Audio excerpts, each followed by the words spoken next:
The morning train was always the same. Packed with commuters, each one lost in their own world, headphones firmly in place, eyes glued to phones or staring blankly out the window. I was no different. Every day, I'd find my usual spot, pull out my book, and pretend the world around me didn't exist. That was my routine, safe, predictable, and utterly lonely. I've been taking this same train for almost 2 years now, and I could count on one hand the number of meaningful interactions I'd had. That's just how city life works, I suppose.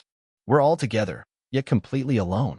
That Tuesday morning seemed no different at first. The usual crowd, the usual delays, the usual announcements crackling through the speakers. I found my seat and settled in, placing my bag beside me as a barrier against unwanted seatmates. The train lurched forward, and I opened my book, ready to lose myself in someone else's story rather than contemplate my own. That's when I felt it, that peculiar sensation of being watched. You know the feeling, right? That prickle at the back of your neck, the subtle awareness that someone's eyes are on you. I tried to ignore it at first, turning a page I hadn't actually read, but the feeling persisted. Finally, I looked up, and there he was. He had taken the seat directly across from me, something no one ever did when other options were available. The train wasn't even that crowded today. Yet there he sat, looking directly at me with the most intense gaze I'd ever encountered. Our eyes met, and I expected him to look away. That's the unwritten rule of public transportation, after all. But he didn't. He held my gaze with a slight smile playing at the corners of his mouth. I was the one who broke first, dropping my eyes back to my book, feeling heat rise to my cheeks. What was his problem?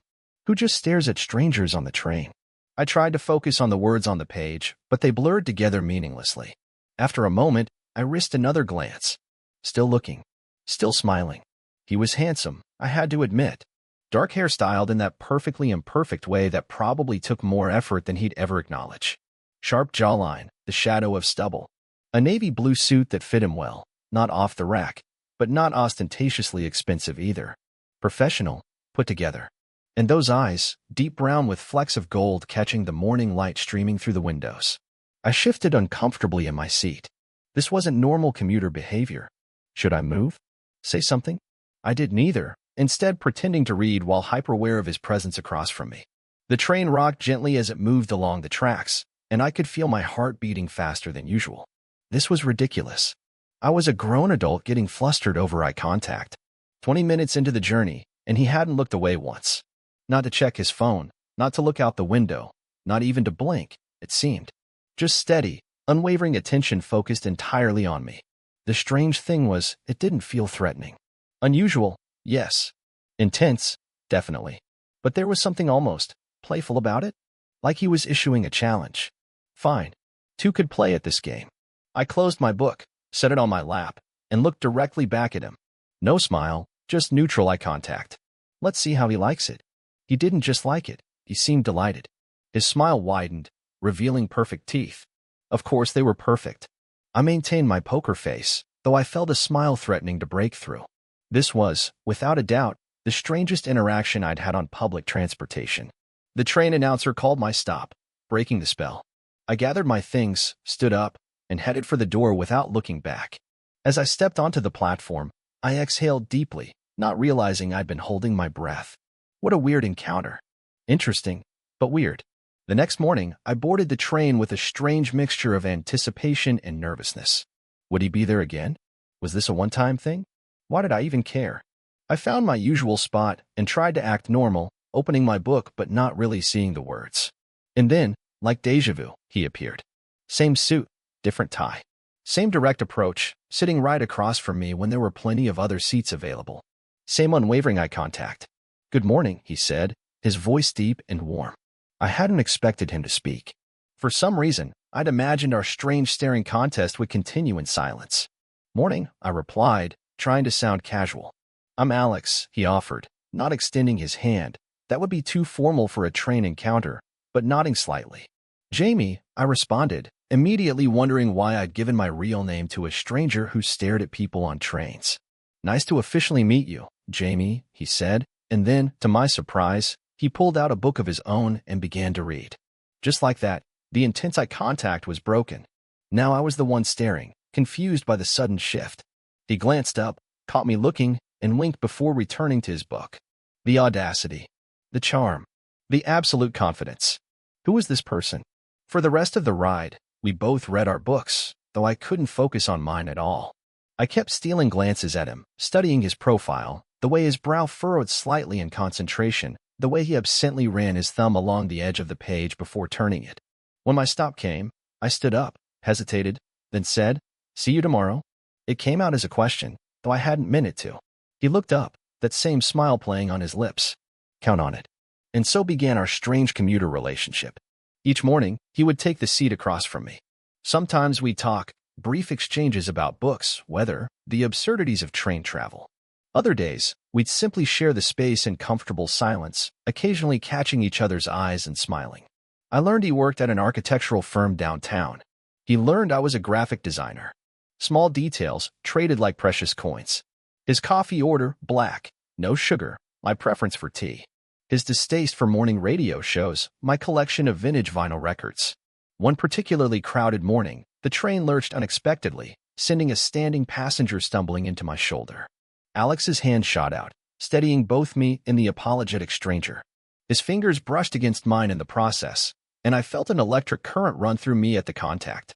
Our eyes met, and I knew he felt it too. After that, I found myself hyper-aware of the physical space between us. The narrow table separating our knees. The possibility of our hands touching if we both reached for the same space. The way the train's movement sometimes pushed us imperceptibly closer together. "Why did you sit across from me that first day?"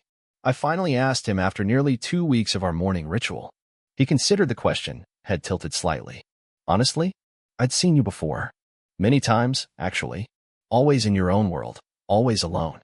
You looked interesting, like someone with stories to tell. So you decided to stare at me without blinking until I noticed you?" I teased. He laughed, the sound warm and genuine. "I figured it was more memorable than come here often." "You weren't wrong," I admitted. As the weeks passed, our train conversations deepened. We discovered shared interests in obscure films and hiking trails outside the city. We debated the merits of various coffee shops in our respective neighborhoods. We complained about our jobs, celebrated small victories, commiserated over annoying colleagues. But always, there was that undercurrent of something more. The lingering eye contact. The casual touches that felt anything but casual. The way my heart raced when I spotted him on the platform, waiting for the same train. I found myself waking up earlier, taking more care with my appearance, choosing outfits I thought he might notice. It was ridiculous. I was acting like a teenager with a crush. But wasn't that exactly what this was? A crush on the handsome stranger from the train? Except he wasn't a stranger anymore. He was Alex, who preferred autumn to any other season. Alex, who had a scar on his left hand from a childhood accident involving a treehouse. Alex, who listened intently when I spoke, as if my words were the most important thing he'd hear all day. One rainy morning, the train was delayed. We stood under the station awning, watching the downpour, shoulders nearly touching. "Would you like to get coffee sometime?" he asked suddenly. Not train coffee. Real coffee, in a place where we're both choosing to be. My heart skipped. This was it, the moment where our train friendship could become something more. Something real. "I'd like that," I said, trying to keep my voice steady. "Great," he replied, and I could hear the relief in his voice. Had he been nervous? Confident, unblinking Alex, nervous about asking me for coffee? The thought made me smile. We exchanged phone numbers, something we hadn't done despite weeks of daily conversations. It felt like a significant step, a crossing of boundaries from train acquaintances to whatever came next. Our coffee date was scheduled for Saturday. No train, no commute, no predetermined endpoint to our interaction. Just us, choosing to spend time together. The thought was both exhilarating and terrifying. That Friday morning on the train, I was a bundle of nerves. What if the magic of our train encounters didn't translate to the real world? What if we had nothing to talk about without the familiar setting of the 7:45 to downtown? "You're overthinking something," Alex observed, watching me fidget with my book. "How can you tell?" I asked. "You've been on the same page for 15 minutes, and you keep furrowing your brow," he said, reaching across to gently smooth the space between my eyebrows with his thumb. The casual intimacy of the gesture took my breath away. "Just thinking about tomorrow," I admitted. "Having second thoughts?" A flash of vulnerability crossed his face. "No," I said quickly. "Just nervous, I guess." His expression softened. "Me too, if that helps. But I'm also excited. I've been wanting to ask you out since about day 3 of our staring contest." "Day 3? Huh?" What took you so long? I teased, feeling some of the tension dissolve. I was enjoying the journey, he said simply, and the sincerity in his voice made my heart flutter. Saturday arrived with perfect weather. Sunny but not too hot. A gentle breeze keeping things comfortable. I changed outfits 3 times before settling on something casual but flattering. This wasn't just coffee. This was a first date with someone I already knew I liked. The stakes felt impossibly high. We'd agreed to meet at a small cafe halfway between our apartments. I arrived 5 minutes early and claimed a table by the window, then immediately wondered if I should have waited for him to arrive. Was I being too presumptuous? Should I have stood outside? These were the kinds of questions that never crossed my mind during our train encounters, where the rules were established by circumstance rather than social convention. My phone buzzed with a text. Look up. And there he was, standing just inside the cafe entrance, looking even more handsome in casual clothes than in his work suits. Our eyes met, and he smiled, that same direct, unwavering gaze that had caught my attention weeks ago on the train. Hi, he said, sliding into the seat across from me. Hi, I replied, suddenly shy despite our weeks of daily conversations. There was an awkward moment of adjustment, both of us realizing that we were in new territory. No train seats, no commute time limit, no excuse of proximity to explain our interaction. This was a choice, a deliberate decision to see each other outside the bubble of our morning routine. But then he asked about a book I'd mentioned earlier that week, and I found myself relaxing into the conversation. We ordered coffee, then food, then more coffee, stretching what was supposed to be a quick date into hours of talking, laughing, and gradually moving closer across the table. Can I ask you something? He said as our third cups of coffee grew cold between us. Of course. That first day, when I sat across from you and didn't look away, why didn't you move seats? Most people would have. I considered the question, trying to articulate something I hadn't fully understood myself. I think. I was curious, and maybe a little flattered, though I wouldn't have admitted it then. There was something about the way you looked at me, not creepy or threatening, just interested. Like you saw me when most people don't bother to look. He nodded slowly. I was worried afterward that I'd crossed a line. That's why I backed off the second day, started reading, gave you some space. I noticed that, I said. Actually, I was a little disappointed. His eyebrows rose in surprise. Really? Really? It was the most interesting thing that had happened to me in months. I laughed at how pathetic that sounded, but he didn't join in. I know what you mean, he said seriously. The daily routine, everyone in their bubbles, it gets lonely, doesn't it? Even in a crowded city. Exactly, I agreed, feeling understood in a way that was both comforting and thrilling. From there, our coffee date evolved into a walk through the nearby park, shoulders bumping occasionally, hands brushing until finally, he took mine in his. His palm was warm against mine, fingers interlacing with a sureness that suggested he'd been thinking about this moment as much as I had. Is this okay? He asked, giving my hand a gentle squeeze.